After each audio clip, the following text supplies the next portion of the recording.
You're listening to Qalam Institute's podcast series, Seerah, Life of the Prophet, by Sheikh Abdul Nasir Jangda.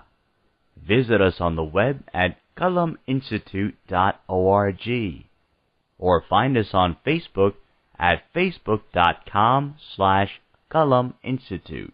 Bismillah walhamdulillah wa salatu wa salamu ala rasulillah wa ala alihi wa sahbihi ajma'een.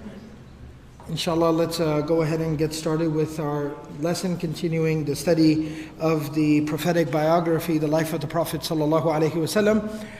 Stating the obvious here, I know it's election night tonight, and some folks might have an interest in going home. Some folks might have an interest in going home and watching, the results kind of rolling in and whatnot. So inshallah, I'll keep today's session a little bit shorter than usual, just to accommodate anybody, inshallah. And of course, it has nothing to do with my own prioritization or anything, but just very convenient. Tayyib, inshallah. So, as I was saying, Bismillah walhamdulillah wa salatu wa salamu ala rasulillah.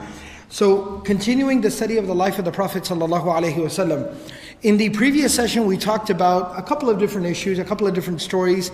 We kind of continued the topic of the aggression, the violence against the Prophet ﷺ and the Sahaba radiallahu anhum. And we talked about that very interesting or even entertaining story about Abu Jahl becoming intimidated by the Prophet ﷺ because Allah subhanahu wa ta'ala was sending His divine help to the Prophet ﷺ. So when Abu Jahl would look at the Prophet ﷺ, that one time, that story we talked about where he saw a huge camel, almost like a wild camel, standing behind the Prophet ﷺ. And of course, physically one was not there, but this was the intimidation that Allah subhanahu wa ta'ala gave to the Prophet ﷺ to keep Abu Jahl in check a little bit.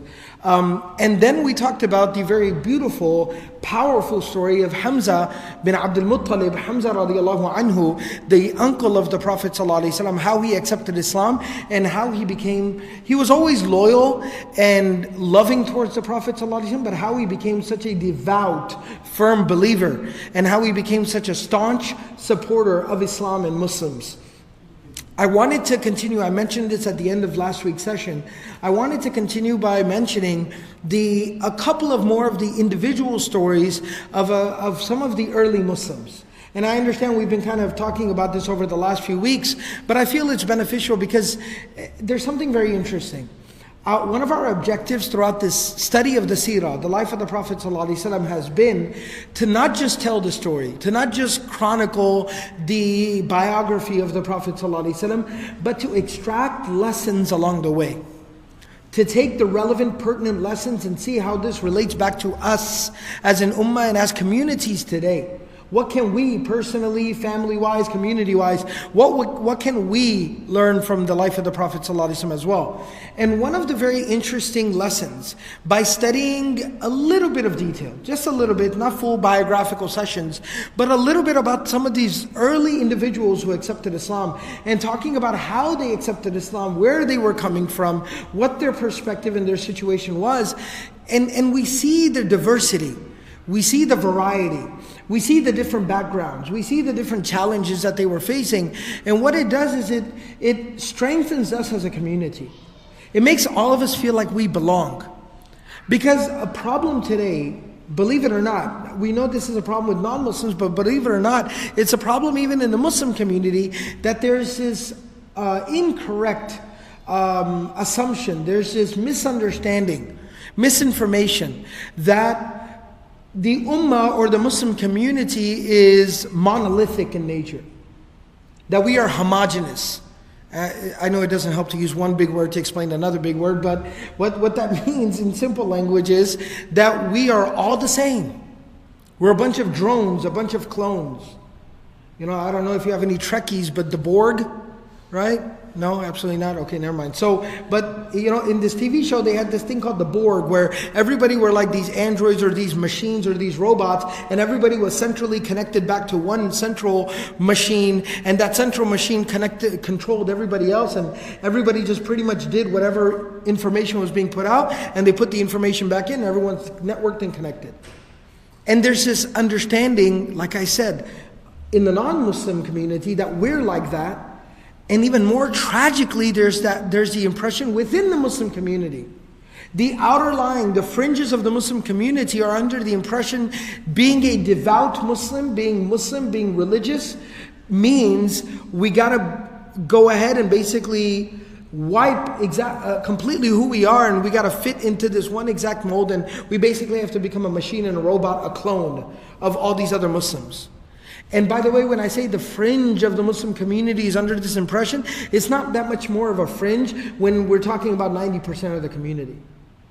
But believe it or not, 10% is actually a generous number, but 10% of the community is towards the center, and that fringe that I'm talking about, that is if not on the edge or teetering on the edge of Muslim or not Muslim, they're at least standing very near that border and that boundary. And so it's very important to dispel these notions, to do away with these misunderstandings. And learning about some of these early Muslims is very helpful in this regard.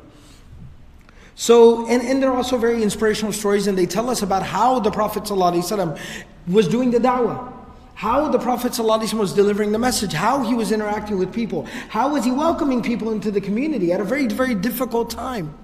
So, another very noteworthy individual who would later on go on to be one of the most noteworthy and reputable and famous of the companions of the Prophet ﷺ was a man by the name of Abu Dharr Al-Ghifari radiyallahu ta'ala anhu.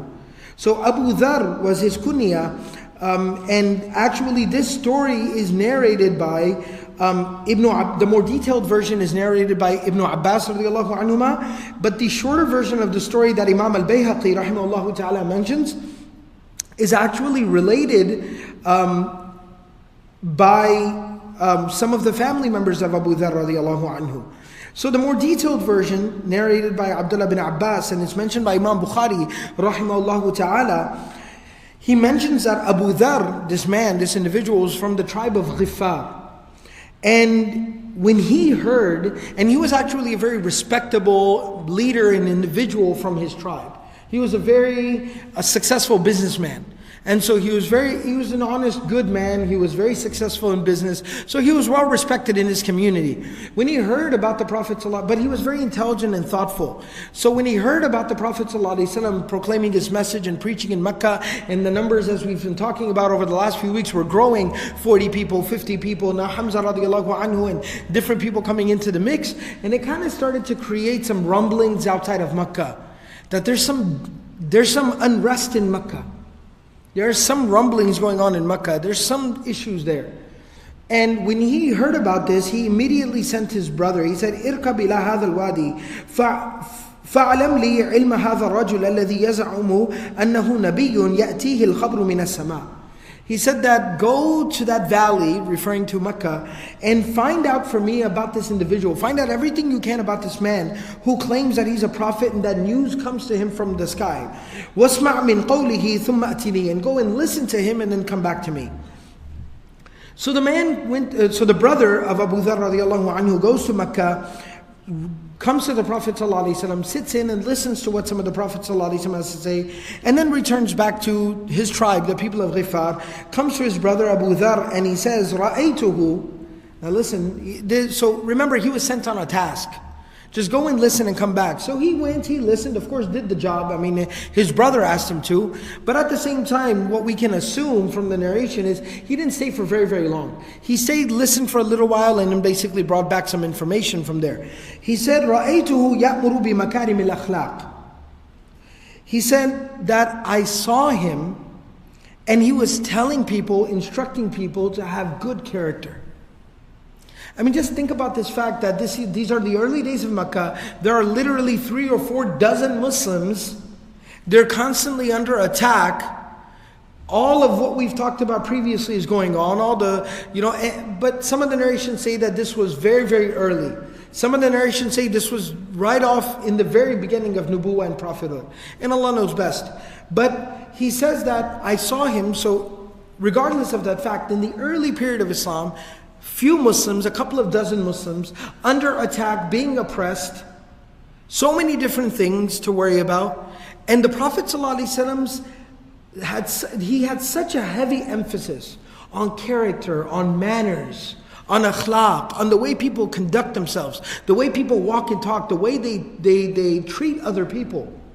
He had such a heavy emphasis on that when a man comes from out of town and just kind of sits on the corner, on the edge, and just listens in a little bit and then returns back, it just so happens that what he hears even at that time is more emphasis on akhlaq, on manners. So think about how heavy of an emphasis that was in the da'wah and the message of the Prophet ﷺ. Because it matters. Very simply put, because it matters. Do you know the second, I talked about this in quite a few sessions back, but the second revelation, according to many of the scholars of Ulum al-Quran, was the beginning of Surah number 68, Surah Qalam. وَإِنَّكَ لَعَلَىٰ خُلُقٍ عَظِيمٍ. So that the Prophet ﷺ would know that no matter what period of prophethood or delivering the message or preaching it may be, and no matter what exactly is the situation or the dynamic amongst the people, you have to conduct yourself with the supreme level of manners that you have been granted and given. And at the same time, he's also being told that this needs to be a heavy emphasis in your message, in your preaching as well. And so the Prophet ﷺ is preaching this, because that is a manifestation of the internal condition of the human being. Our manners, how we talk to people, how we conduct ourselves with people, how we deal with people, is a direct, not indirect, it is a direct result and manifestation of what is in our heart. We should make no mistakes, we should have no qualms about that. That's a huge problem we have today. We consider manners almost like the seasoning on top. The little dressing on top, the garnish, that's the word I was looking for, the garnish. People don't even know what that is. It's that useless stuff they put on top of your food when you go to a nice restaurant. Right, to make you feel better about dropping $20 for a plate. When they put that little useless thing that when you get your plate, the first thing you put on the side, that little stuff on the top, that's the garnish. Unfortunately, today we have the assumption that, this akhlaq and manners and stuff, just a little garnish on top. But iman and salah and siyam and dhikr and tilawah, that's who I am. But we have to understand, not to undermine the importance of those things, but what is my level of sincerity in those things? What is the quality of my prayer, in my siyam, in my dhikr, in my tilawah, will be reflected in my manners, in my character, in my akhlaq. And so the Prophet ﷺ is emphasizing that, hammering away at it. Secondly, if the objective and the mission is for these candles to light more candles, for these illuminated hearts to enlighten and illuminate other dark hearts, if that is the objective here, well, guess what? That doesn't happen through eloquent speech. It doesn't happen through, a pamphlet or a brochure or anything else. That happens and that occurs through the character and the manners and how you treat people. So this heavy emphasis was there. So he says, رَأَيْتُهُ يَأْمُرُ بِمَكَارِمِ الْأَخْلَاقِ. I saw him that he was emphasizing, commanding people to have good character, good manners, good conduct. وَكَلَامًا مَا هُوَ بِالشِّعْرِ. And he was speaking something that definitely was not poetry. And remember, Abu Dharr radiallahu anhu and his brother, of course, by extension, we can assume, these are educated people, enlightened people, well-traveled people. So he says, look, I've heard quite a bit, I've been around the block, I kind of know what I'm talking about. What he was saying definitely was not poetry, but it was something powerful. So Abu Dharr radiallahu anhu says, مَا شَفَيْتَنِي مِمَّا أَرَدْتُ.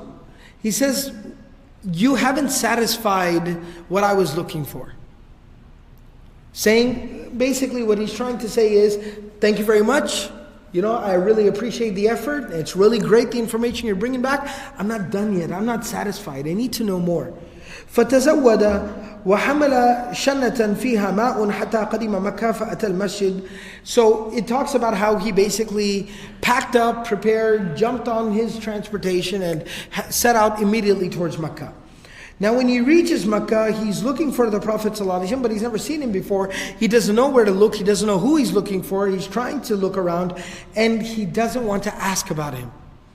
Because he was smart enough to know situation in Makkah, and some narrations even say that he kind of heard the chitter chatter around the Haram and around Makkah, where people, he kind of heard, some people being kind of angry or upset. So he realized, I can't just straight up walk up to somebody and be like, hey, who's Muhammad? Because they'll be like, why? What do you want with him? Are you one of them too? And then I'll be in trouble. So he said, I decided to keep to myself and just kind of bide my time. So he says, nighttime came. I sat around the Haram all day long looking for something. And nighttime came. And actually the narration, I kind of just flew through it in Arabic, but he was in such a hurry. Abu Dharr is a businessman, radiallahu anhu. He could have, and in fact, some narration shows that he was actually quite wealthy before Islam. So he could have properly packed his provisions and gotten a bunch of money and taken a tent, taken a bunch of food and all this stuff, but he was in such a hurry. That yearning for the truth, that thirst for the truth was so strong in him that he felt compelled to just leave right away. So he left without any proper preparations. He says, nighttime came and I just laid down in the corner of the haram. I didn't know what to do. I didn't know where to go. So I just got tired. I just kind of laid down. I figured nobody's coming now. Let me just pass out and sleep here. Like travelers or wayfarers or, just wanderers would just kind of do that. So he said, I just kind of drifters. So he said, I just kind of laid down in the corner. Ali radiallahu ta'ala anhu, Ali bin Abi Talib, young man, he's probably at this point, he's 13, 14 years old. Of course, being trained, or if this is happening earlier, then he's 10, 11, 12 years old. So anyways, he's a young man, mature for his age. He's a believer. He's being trained directly by the Prophet ﷺ. Imagine you're not just your Nabi, but your teacher and your mentor being Rasulullah ﷺ. So imagine the quality and the character of this young man. So he's a very observant, intelligent young man, and he looks around and he sees this man sleeping there, and he's the son of Abu Talib. Ali radiallahu anhu is the son of Abu Talib. He knows Mecca, and he knows the people of Mecca, and he says, that guy looks like he's from out of town. And he looks like a nice, well-mannered, well-dressed individual out of town, sleeping in a corner like that. That doesn't add up. Because if he's of the status that he looks and he behaves and he dresses, then he'd have some money, or he'd know somebody in town, or he'd be able to take up boarding or rooming with somebody. But he's sleeping like that, and he doesn't look like a drifter, like something's not adding up. So Ali radiallahu anhu goes up to him and says that, do you need a place to stay?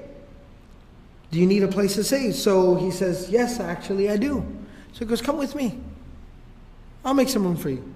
And he takes him over to, maybe Abu Talib's home, or, since Ali radiallahu anhu is a part of Banu Hashim, he takes him over to somebody's house, or guest quarters, or a guest room that, the family or the tribe has. And he puts him up in there and he says, here you go. And he brings him some food and he goes, here's some food, eat some food, get some rest. And in the morning, you got to do what you got to do. Go about your business.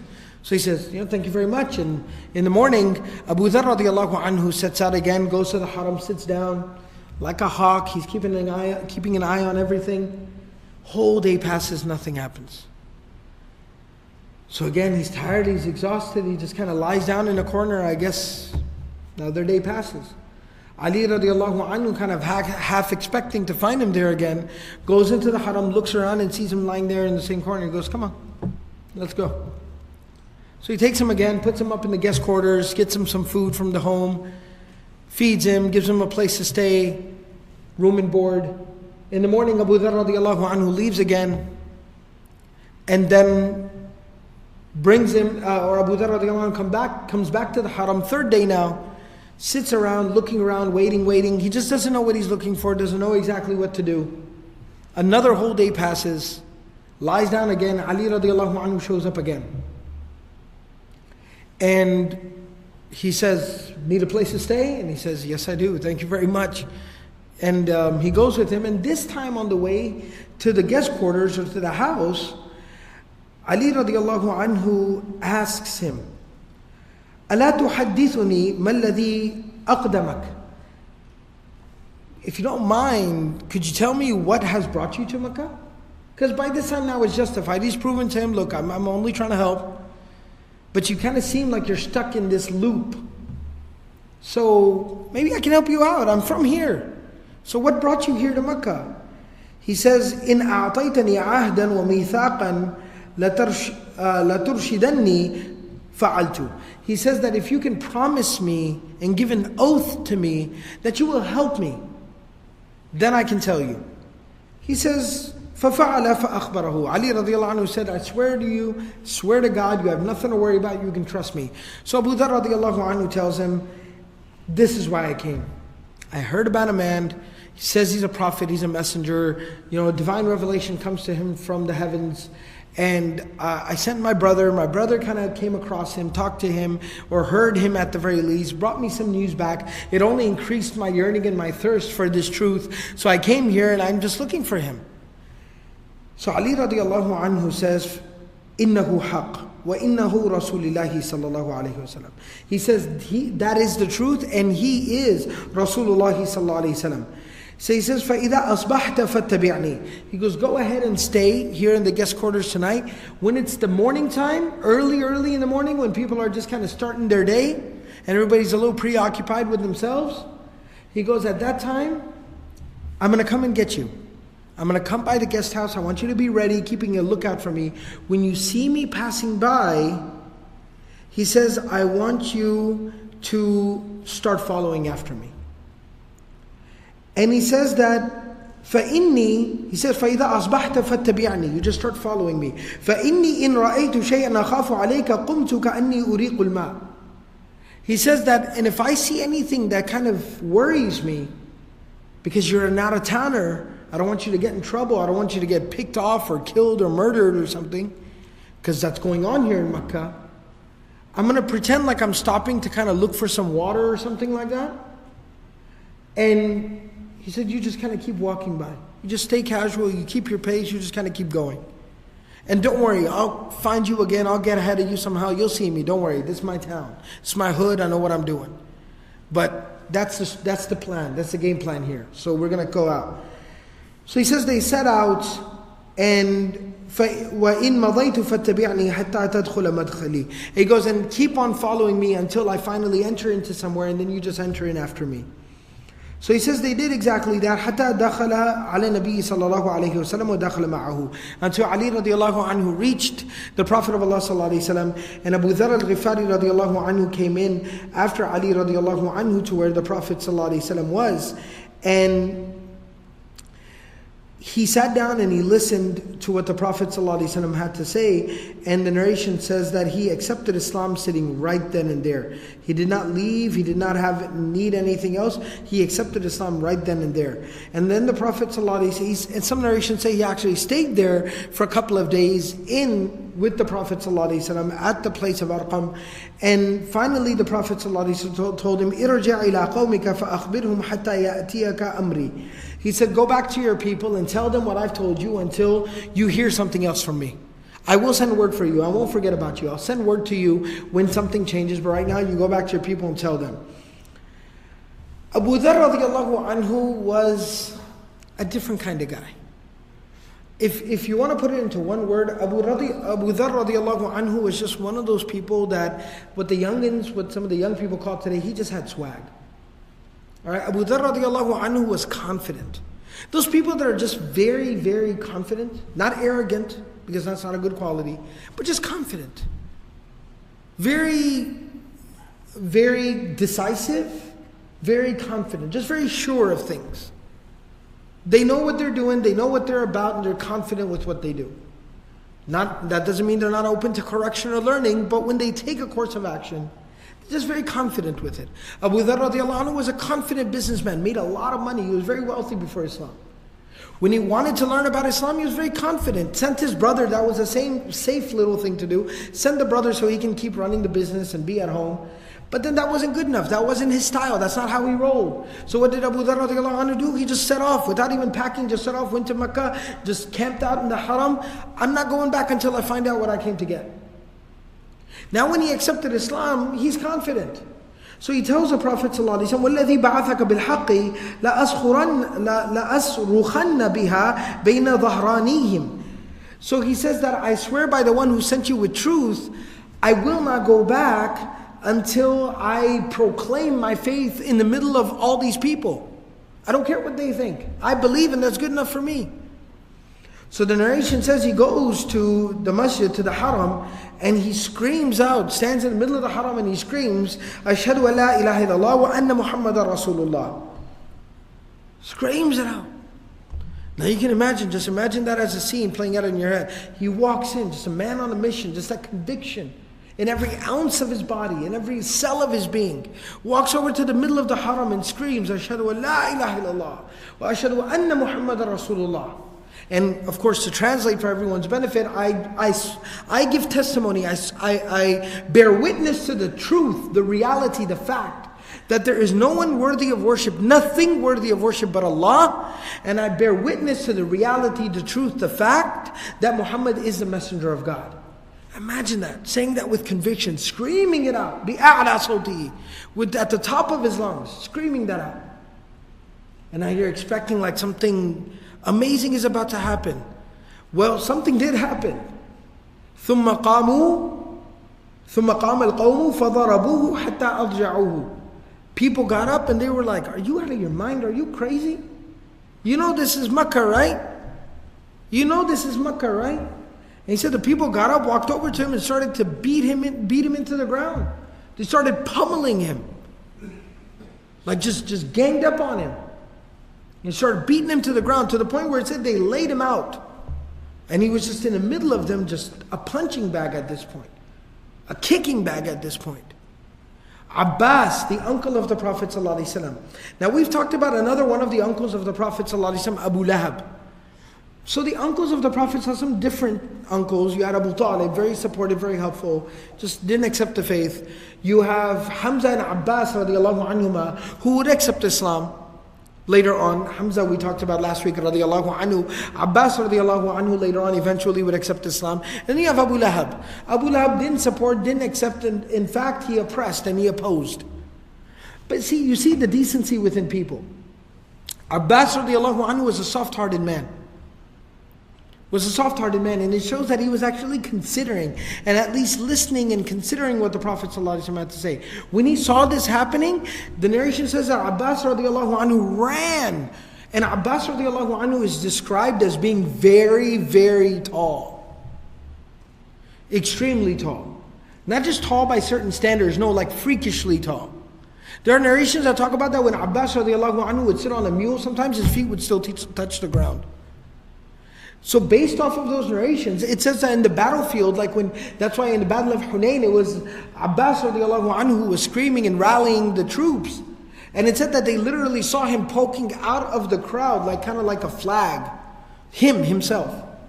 So based off of those narrations, you can you can assume that Abbas radiallahu anhu was, really, really tall.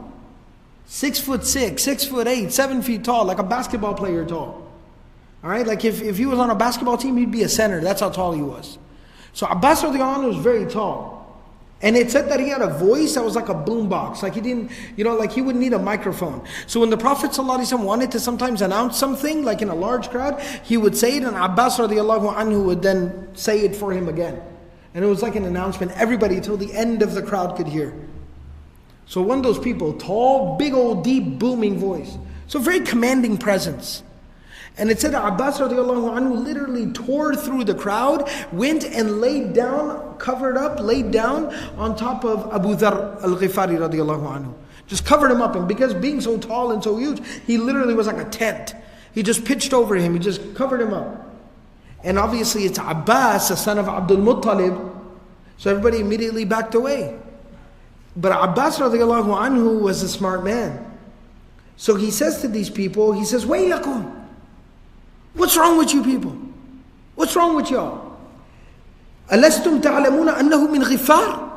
He says, don't you people know that he's from Ghifar? He's from the tribe of Ghifar. Wa anna tariqa tijaratikum ila Sham? And that your route to do business in Bilad al-Sham, your route to do business in that region, which was a major part of the business because they would go there and sell goods that they had bought from like Yemen, and they would buy more goods that in Sham, and they would bring it back to sell in Mecca and Hijaz and then take it to Yemen. So it was very critical for them. It said, your business route goes through the tribe of Ghifar. So if you kill him here, the tribe of Ghifar is going to have it out for us. And you can consider business to be shut down. So you think about this. And immediately everybody just kind of dispersed from there. They're like, yeah, for real. Like, business, right? So everybody just kind of backed away from there. And they left him. I told you Abu Dharr radiallahu anhu had confidence. Just to the point of just where it's just, I got to do what I got to do. So it said that the next day, ثُمَّ عَادَ مِنَ الْغَدْ وَفَعَلَ بِمِثْلِهَا فَضَرَبُوهُ وَثَارُوا إِلَيْهِ. So he says the next day he woke up, like kind of recovered that day, kind of like, we just recover a little bit, lick your wounds. He says he gets up the next day, goes out back into the haram, stands in the middle of the haram, أَشْهَدُ أَن لَا إِلَهَ إِلَّا اللَّهِ وَأَشْهَدُ أَنَّ مُحَمَّدًا رَسُولُ اللَّهِ. And everybody's like, look at this guy, he's here again. He didn't get enough yesterday, so everybody gets up. All right, here we go again. Everybody walked up and started just beating him up again. فَأَكَبَّلَ عَبَّاسُ عَلَيْهِ. And again, Abbas radiallahu anhu goes and covers him up. And again, reprimands everybody. Like, what are y'all doing? Y'all are going to kill him. You're going to shut down business for everybody. Think a little bit here. Okay, fine, he's pissing you off. All right, that's fine, I get it. But at the same time, think about the implications of your actions. And again, the people dispersed from there, and some of the narrations say that he took him back to the Prophet ﷺ. He said, talk some sense into him. He keeps showing up every single day and he gets beat up every single day. He's going to die. I won't be there every single time to save him. All right, kind of just get him under control a little bit. And eventually the Prophet ﷺ talked to Abu Dharr al-Ghifari radiallahu anhu, and he kind of calmed down a little bit.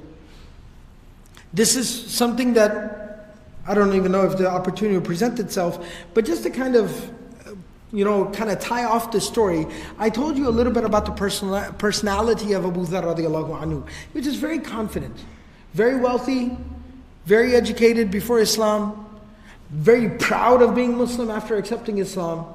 And then as a Muslim, as a part of the Muslim community, just having a lot of strong convictions about what he did and what he believed in. And one of the things we learn about Abu Dharr radiallahu anhu, of course, he was one of the prime students of the Prophet ﷺ. He was very knowledgeable about the deen, about the religion. Was very knowledgeable, very wise. Many other Sahaba, young Sahaba, all types of Sahaba would take counsel and advice from him. He was somebody very important to the Ummah at that time. But one of the perspectives, and it's actually said that the Prophet ﷺ, in a narration that Abu Dharr radiallahu anhu narrates from the Prophet ﷺ, where he talks about how the dunya and wealth and money will never satisfy, never quench the hunger or the thirst, the desires of Banu Adam. And one other narration that Abu Dharr radiallahu anhu narrates from the Prophet ﷺ, which he says that the Prophet ﷺ said that the son of Adam, this human being, he says, Mali, mali, mine, my money, my wealth, my house, my car, my bank account, my. And the Prophet of Allah ﷺ says, and what وَمَا what belongs to him? What is his? Except for the food that he eats, the clothes that he wears to the point where he wears them out so that they're tattered and they're completely done, like they're patched up and tattered. Or money that he gives into sadaqah, into charity. That belongs to him. Everything else that a human being has that he calls my, فَإِنَّهُ تَرِكَةٌ, then it's just to be left behind for somebody else. It's something that's left behind. Either it'll exchange hands and go to somebody else, or it'll be inherited by his inheritors, by his family. But it doesn't belong to him. The only thing that actually ends up legitimately belonging to a human being is food that he eats and consumes and digests. Okay, that was his. He used it, legitimately used it up. Or clothes that he wore out to the point of just falling apart at the seams, that was his. He used it up completely. Or the wealth that he gave away in sadaqah and charity, that is his. Because that's a reward deposited for him in the hereafter. Nothing else is his. It seems that because of these types of narrations, it had such a profound impact on him that Abu Dharr radiallahu anhu, again, that confidence manifested itself, that he became very, very strict in this regard. He became very strict in this regard. And he basically lived life with the philosophy that the food that you absolutely eat, like you will consume that food today, or the clothes that are just the clothes on your back, just to be able to cover your body respectfully. Aside from that, or the roof over your head, or the basic mode of transportation that you need, outside of this bare minimum, everything else that you have is unnecessary, is frivolous, and it is extravagance. And we will be questioned about this on the Day of Judgment, and it's a liability, and I can't live with that liability.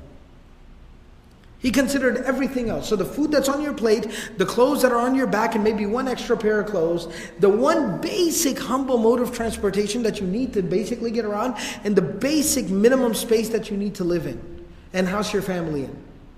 Outside of that, he considered everything else to be a liability, a spiritual liability. And it's said that literally outside of that amount, he would spend everything and anything else that he had in his possession every single day. He would empty it out, empty it out, empty it out. And he would not go to sleep with it still in his possession. That was his philosophy. And that's how he lived life. There's even a story and narration about a tabi'i going to Abu Dharr radiallahu anhu saying, you're one of the oldest, and in one narration, and this has a reconciliation to it, but Abu Dharr radiallahu anhu says that I was the fourth person to accept Islam. The clarification for that is the fourth person that he knew in terms of his own personal knowledge, but it said that there were more than 3 other people who had accepted Islam at the time that he did, but he said that at that time based off of the people that he publicly knew who were Muslim.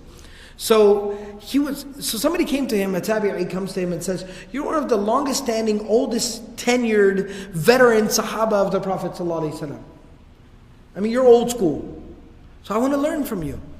He told him, he said, listen, youngin, I really don't think you're cut out for this. So he said, no, I want to learn from you. I want to live with you. I want to learn with you. I want to learn from you, and I will serve you. I'll do work. I'll pay my way. I'll take care of myself, and I'll basically earn my stay, my keep. So he said, okay. Well, one thing that we conflate these days is we don't quite understand what learning really is. If we went to somebody, to a sheikh, and we said, I want to learn. And he said, okay, take out the garbage. You're like, I don't think you heard me.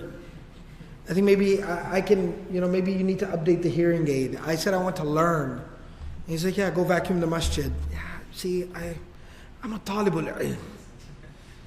Right? And we kind of have like that bass in our voice when we say talibul ilm. And it echoes on in our head, talibul ilm. Right? And it's like, I'm not here to do menial labor. I'm here to learn. And so we don't quite understand the two, but the first step of learning used to be khidmah. Because you have to be trained. You need a tarbiyah. The soil has to be turned before you put a seed in the ground. These days we have hard hearts, and we just throw a bunch of knowledge on there, and it doesn't go nowhere, it just sits on top. What is the Quran example for knowledge just sitting on top? Himaran yahmilu asfaran, right? It's a donkey carrying books. That's what we are. We're just a hard service with a bunch of books sitting on top. We're a donkey. We are the donkey carrying books. Or I am at the very least. May Allah forgive me and guide all of us. But you turn the soil, and when you turn the soil, then the seed goes in the ground. Then the water penetrates the earth. And then something beautiful first sprouts inside and then grows out. And that's something that doesn't go nowhere. And that's why the example that Allah gives for true knowledge and true iman in the Quran is كَشَجَرَةٍ طَيِّبَةٍ. It's a beautiful tree. Like the redwoods. Like these huge, magnificent, beautiful trees that are hundreds of years old. That are older than the people living on the earth. That's the example of true knowledge, because when the seed goes inside and the water goes inside and the seed sprouts inside and grows out from there and is able to grab its roots, then it puts something out for the world to see and benefit from. But we're concerned about that outside part before the internal part. We don't worry about the internal part. We don't worry about having roots. We just want it on full display. And what happens to something that's just sitting on top of something? A little bit of wind can come and knock it over. A little bit of wind can come and carry it away. That's the reality of it. But if something's in the ground, I remember one time this masjid in a small town, I think it's somewhere in Arkansas, I forget the name of it now, Conway, Arkansas. No reason for me to even know that. But so I went to this small little masjid, small little community in Conway, Arkansas. And it was breathtaking. The masjid, there's a house, an old house that they bought and made into a masjid. In the front yard of the house, I'm not lying to you, and sometimes in the countryside and small places, they have more land. So even if it's a small house, it's sitting on a pretty decent chunk of land. So if the front lawn of the house is maybe like half the size of this musalla right here, The front lawn was just like half the size of this musalla, pretty big, generous front lawn, so people could come up and park on the front lawn or in the driveway and things like that. Literally, half of that was taken up by a tree stump. A quarter of that was taken up by a tree stump. That tree stump was so big that probably 7 or 8 of us could stand on it. Breathtaking. But it was just a tree stump. It was probably about a foot off the ground. It was probably a foot, maybe 2 feet up off the ground. Or I think they kind of left it 2 feet just so you could put some chairs around and use it as a table or something. All right, so it was about 2 feet up off the ground. And it was huge, humongous. And I was just baffled by this. I was just looking at it, staring at it. And I actually ended up asking them, I was like, okay, this is kind of in the middle of your property. You could probably park more cars here, do some other stuff with this little, area. Why'd you just kind of cut the tree off here? Why didn't you just take it out of the ground? They're like, yeah, you wish. Right? Like, yeah, it's just that easy. Why don't we just take the tree out of the ground and go? He said that the roots of it are so deep that we'd have to dig up like the entire house and the entire property. We'd have to dig up part of the street just to get the roots of this out of the ground. I said, subhanAllah. That's what deep roots are. And so that's what true learning is. So Abu Dharr, this man shows up by Abu Dharr Al-Ghifari radiallahu anhu, and he's like, all right, you want to learn? Well, you're going to start off by doing some work. We gotta turn this over. We gotta get you ready to get this knowledge. And so he puts him to work. Kind of running some tasks, looking after the animals, cleaning up the property, kind of just doing the tasks. And he tells him, he goes, part of your responsibility will be that when sometimes people come to get some sadaqah, get some zakat, get some charity, financial assistance. Sometimes people will come to ask for financial assistance. They know it's Abu Dharr Al-Ghifari radiallahu anhu, great sahabi of Rasul, the great sahabi of the Messenger sallallahu alaihi wasallam. Jazakallah khairan. So they're going to come to get some financial assistance. If I have something to offer to them, you must give them the best of what I own. The best of what I own has to be given to them. That's my policy, that's how I roll, that's what I do. And that will be your job and your responsibility as my personal assistant, as my student. You got to do what I ask you to do. What I'm asking you to do is when somebody comes to get some donations and I have something to give, you give them the best of what I have available. So somebody comes to ask for some financial assistance. Abu Dharr radiallahu anhu had 2 camels at that time. One was a big camel, one was a smaller camel. And the people were basically like a group of families that come saying, we're very hungry, we're starving, we need some food. So he saw he had 2 camels, so he said what they basically needed to do was take one of the camels, slaughter one of the camels, cut it up, distribute the meat amongst these poor, starving families. But Abu Dharr radiallahu anhu said that there's 2 camels. The student, this young tabi'i, says there are 2 camels. One's big and strong and one's kind of smaller and weak. So he says, since all they're going to do is eat the animal, we need the meat of the animal for them, why don't I give them the smaller, weaker animal? Because Abu Dharr requires 1 animal, but for the transportation for him and his family. And a bigger, stronger animal is more logical for transportation. Multiple people can ride on it, you can tie all your equipment on it, it makes sense. And the animal that's going to be eaten, let it be the smaller, weaker animal. So he gives a smaller, weaker animal. Abu Dharr radiallahu anhu is kind of taking an assessment kind of the day's activities. Oh yeah, some families came, they were very starving, very hungry, they needed some food. So, we gave one of the camels. He goes, didn't I have 2 camels? He goes, yeah. He goes, which camel did he give to them? And they said that the small, old camel, the weak one. He goes, come here. What'd I tell you? What'd I tell you?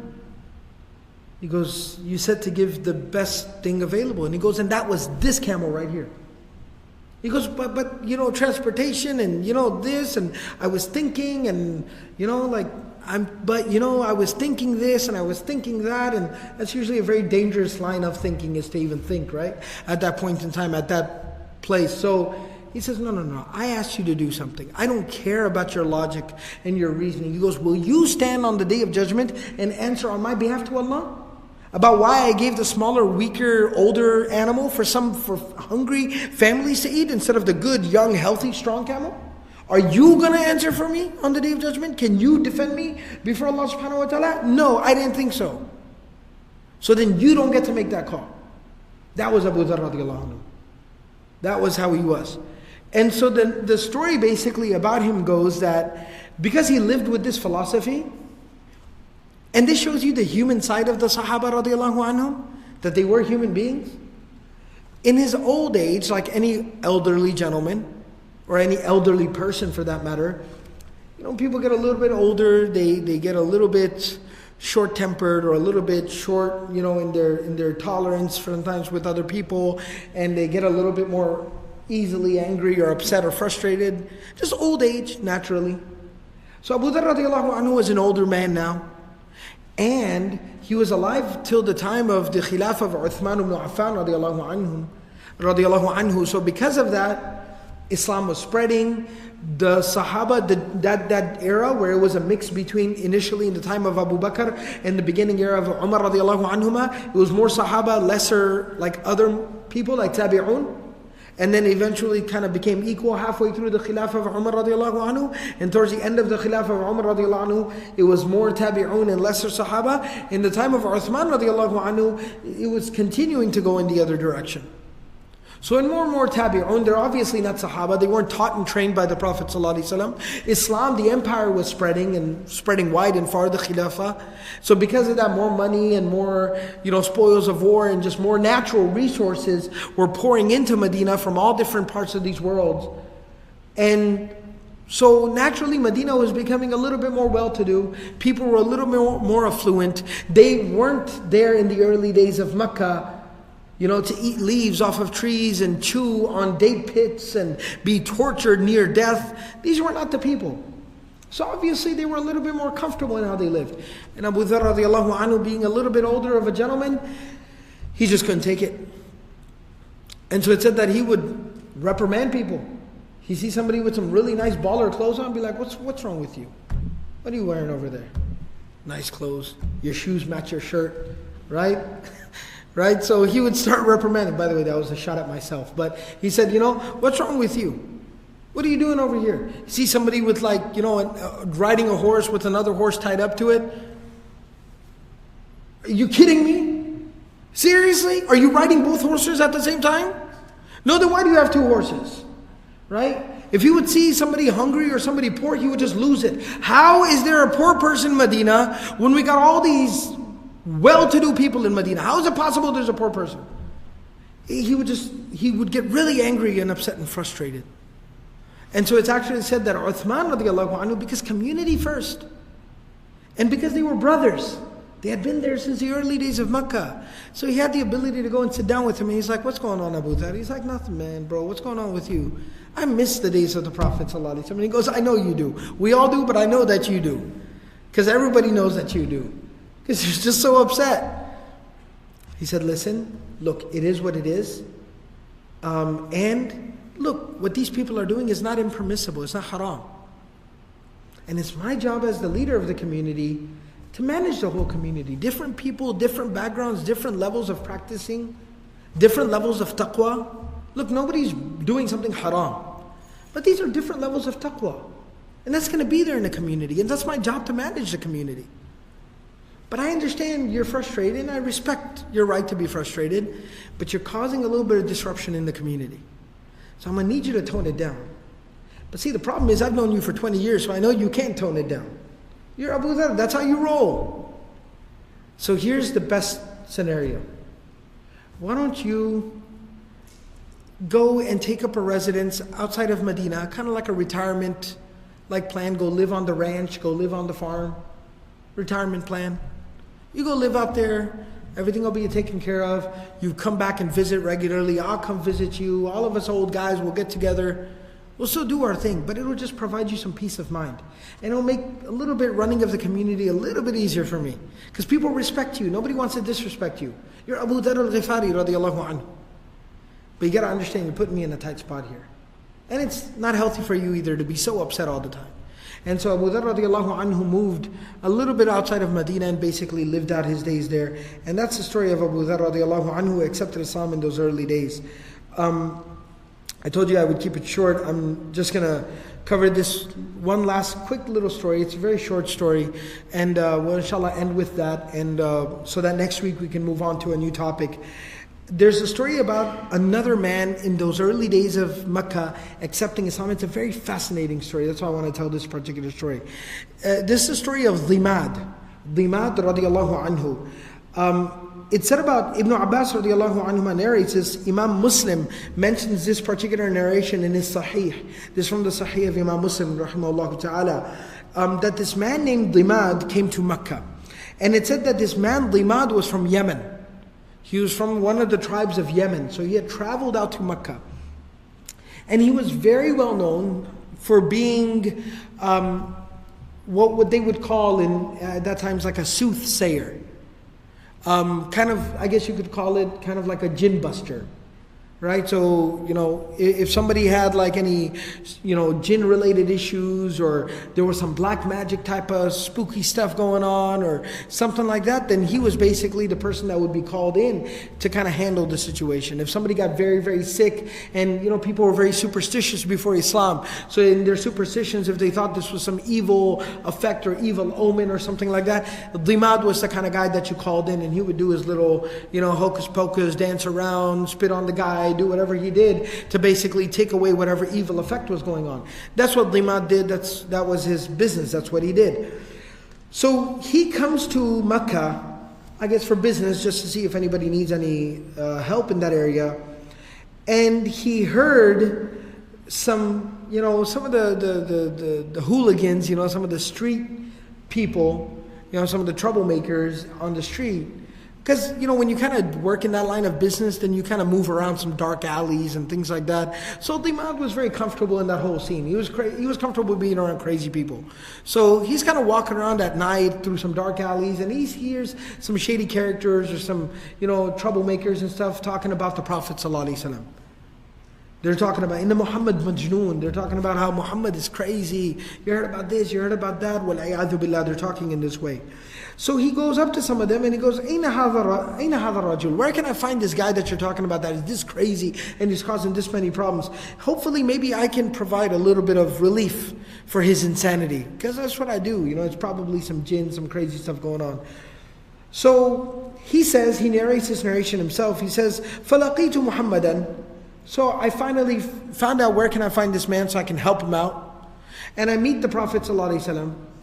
And like somebody does in that line of work, like he's like an insurance salesman, right? So he kind of pulls out his card and he goes, my name is Dhimad, I help people.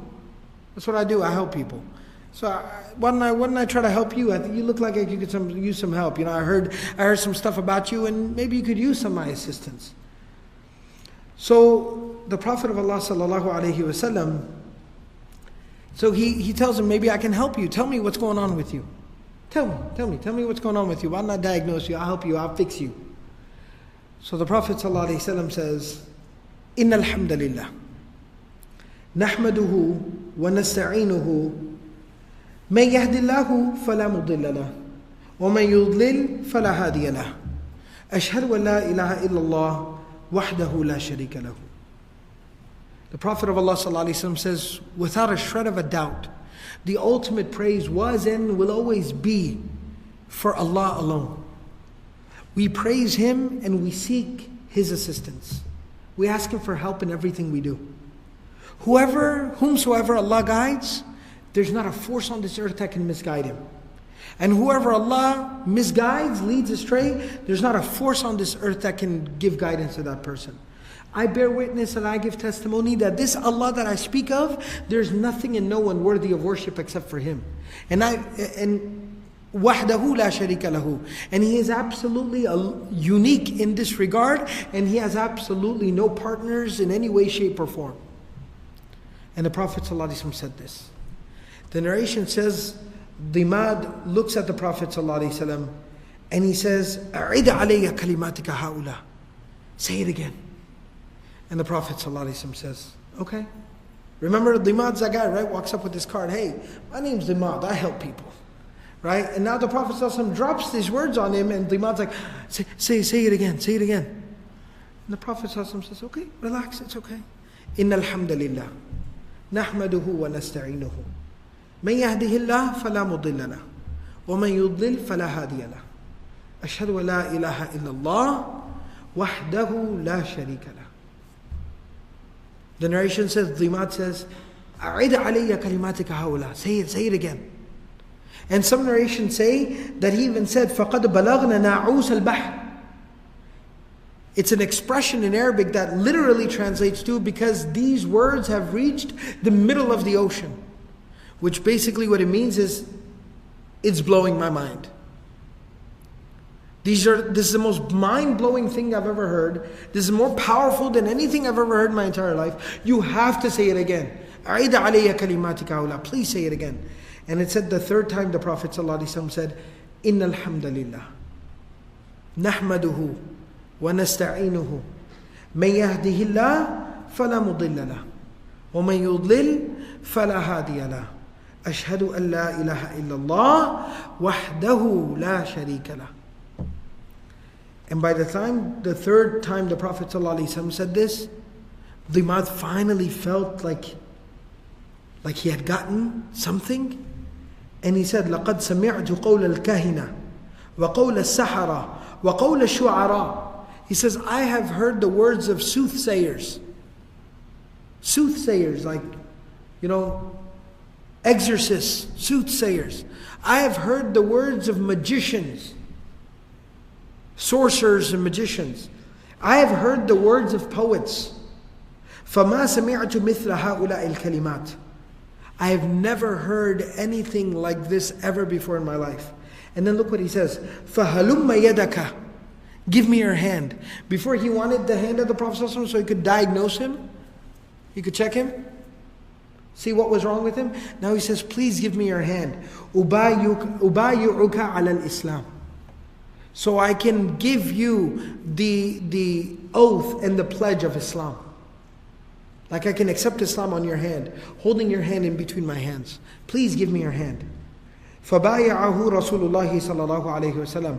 The Prophet ﷺ held his hand and made him say the Shahada and gave him Islam, like gave him the Shahada and allowed him to accept Islam.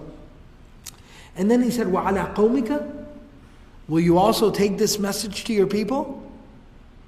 And make sure that your people accept Islam in the same way you just accepted Islam? He said, وَعَلَىٰ قَوْمِي. He goes, yes, I promise you, I will take this to my people and I'm confident that they will accept Islam and they will listen to me and I will not stop, I will not rest until they've all accepted Islam. It said that many years later, this is in the Medinan days, that many years later the Prophet of Allah ﷺ sent out a group of Sahaba to go and preach and take the message. And along their journey, and they were sent out in the direction in which Dhimad's tribe lived in. So they went and they passed by the people of Dhimad. And the Amir of the Jaysh, the Amir of the Sariyah, the Jaysh, he asked his people, هَلْ أَصَبْتُم مِّنْ هَؤُلَاءِ الْقَوْمِ شَيْئًا? So they were camped out near this tribe, and before they were about to leave, they said, did any one of you take anything from these people? Did anybody take anything from these people? And one man said that, yes, I took something. أَصَبْتُ مِنْهُمْ مَطْهَرَةً. He said that I took basically a lota from these people. Alright, a mathara or mithara, in the Arabic language refers to a small little container that can be used to fill up with some water to clean oneself from. Use maybe while going to the restroom and even make wudu from and things like that. So he said, for those who know the Urdu terminology, it's called lota. Alright, so he said a water jug, a small little water jug that's used for purification purposes. So one guy said, we went into town and we were kind of, buying or taking care of anything we needed, and I saw like a little water container in maybe, in the public area where there was water, where there was a water pump, there was a little water container there. So I took it because we need it. The leader of the army said, رُدَّهَا عَلَيْهِمْ. Go and return it back to them. Generally speaking, you have to return it back to them, but then specifically, he said, رُدَّهَا عَلَيْهِمْ فَإِنَّهُمْ قَوْمُ Dhimad. He says, return it back to them, especially because these are the people of Dhimad. That man that came to the Prophet ﷺ and accepted Islam with the Prophet ﷺ, held the hand of the Prophet ﷺ, and swore his allegiance to the Prophet ﷺ, and swore that he would take the message back to his people until all of his people also accepted Islam and became loyal to the Prophet ﷺ as well. So go back and return this water container, this lota, back to the people of Dhimad. And so that's another little interesting, touching early story from the early days of Makkah about one of the very unique, interesting people who accepted Islam. We'll go ahead and end here. I know I said I would make it a little bit shorter, but what are you going to do? We talk about the Prophet ﷺ. You really don't care about watching election coverage, and plus when you go back, they're probably still going to be talking about it. So may Allah subhanahu wa ta'ala accept from all of us. May Allah subhanahu wa ta'ala bring us closer to the example of the Prophet ﷺ, and may Allah grant us all the love for Allah and His Messenger ﷺ. Subhanallahi wa bihamdihi, subhanakallahumma bihamdik, nashhadu wa la ilaha illa anta, nastaghfiruka wa natubu ilayk.